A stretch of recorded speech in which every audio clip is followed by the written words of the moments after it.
سلام خدمت همراه عزیز، امیدوارم حالتون خوب باشه. دوستان، در مورد ناک زدن خیلی سوال داشتیم. همیشه دوستان سوال میکردن که اصلا ناک چیه. اولا بگم این ویدیو قطعا طولانی خواهد شد، چون من کامل میخوام از شروع تا پایان در مورد ناک زدنش صحبت کنم. چجوری خود ناک میزنه، چجوری جلوشو بگیریم، علتهای ناک زدن چیه. با یه ویدیو هم میخوام اون صدایی که خیلی ها دوستان از واقعا صداشو نمیشناسن، توی این ویدیویی که در ادامه خواهید دید اول صدای ناک زدن رو بشنوید، گوشتون بهش عادت کنه. بعد میام در مورد اینکه ناک چیه، چجوری برطرفش کنیم صحبت میکنیم. پیشا پیش عذرخواهی میکنم از طولانی شدن ویدیو، اما لازمه که با دقت گوش کنید.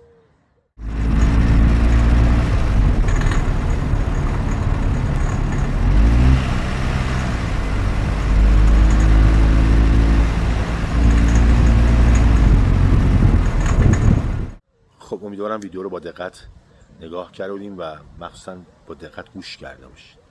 اون صدای عامیانش رو بخوام بهتون بگم، قاشق چنگال قطعا همتون متوجه شدی. تو این خودرو تو دور پایین خودرو ناک داشت.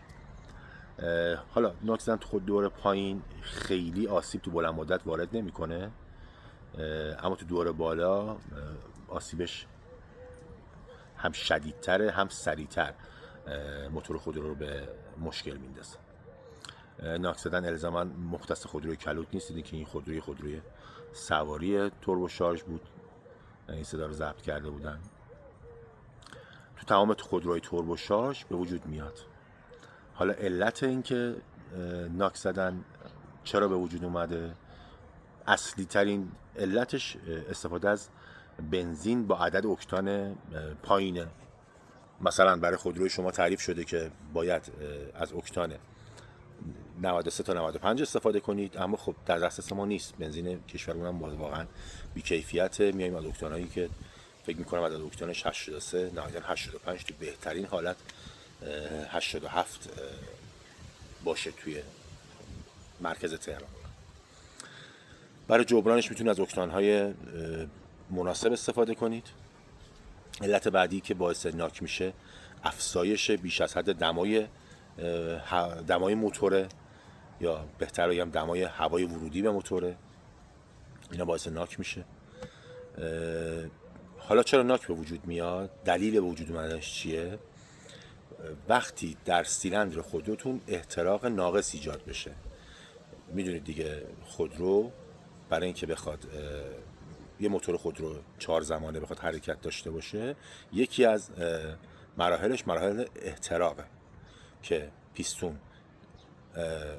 تو مرحله مکش مخلوط سوخت رو کشیده داخل خودش، حالا تراکم رو شروع کرده، پیستون داره به سمت بالا میاد، مخلوط سوخت و هوا داره متراکم میشه تا به نقطه مرگ پیستون برسه. تو اون لحظه که پیستون تو نقطه مرگ قرار داره، جرقه اتفاق بیفته و با فشار پیستون رو به سمت پایین هل بده و موتور خود رو دوران کنه و حرکت کنه.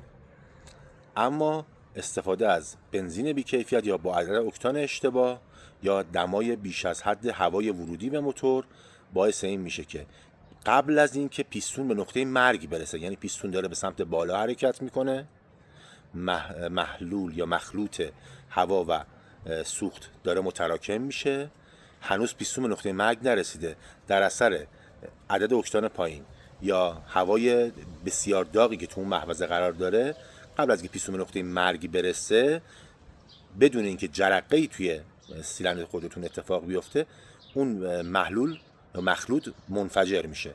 همون حالت انگار مثلا شمع جرقه زده که باعث میشه فکر میکنید اینجوری عامیانه بگم، به پیستون خودتون از بالا با چکش ضربه بزنید قبل از اینکه به نقطه مرگ رسیده باشه، یعنی آمادگی اینو داشته باشه که به سمت پایین حرکت کنه.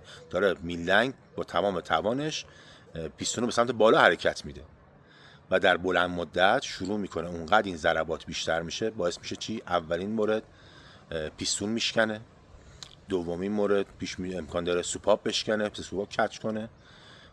مواردی داشتیم که شاتون کج میشه، موارد معدودی داشتیم که اونقدر تو دور بالا عدم توجه راننده به این اتفاق باعث شده که بکنم چندین بار استوریاش هم گذاشتیم، شاتون از بغل بلوک سیلن بیرون بزنه یا حتی به شکستن میلنگ منجر میشه.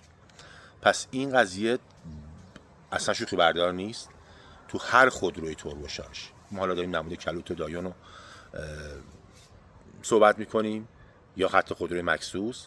حالا خدا رو شکر تو خودروی مکسوس به علت اینکه کمپانی مونتاژ کننده برنامه‌ریزی خیلی خوبی رو موتورش انجام داده، درسته توان موتوری مقدار کاهش پیدا کرده، اما عملا ما ناکی توش نداریم.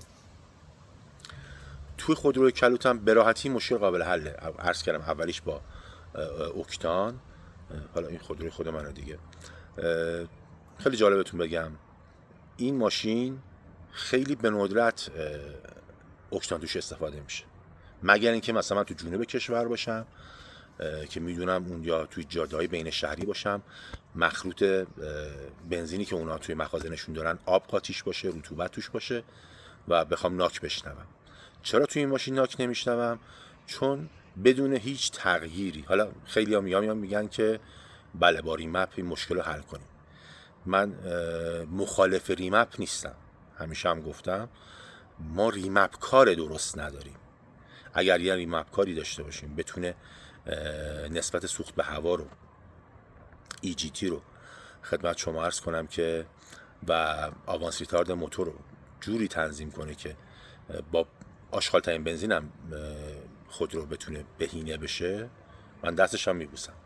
اما الان 90% از ریمپ کارا شدن کارای چون کپی پیست کردن.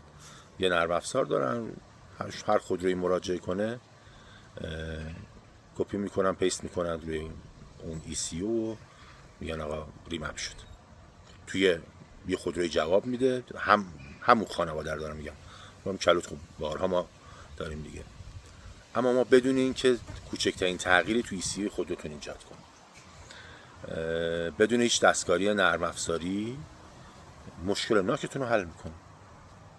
مگر اینکه خودرو شما در اثر ناک دچار لقیه بوش پیستون شده باشه، دچار فرسودگی یاتاقان ها شده باشه، یا سوپاپا مشکل خورده باشه، سیستوگیت سوپاپا مشکل خورده باشه.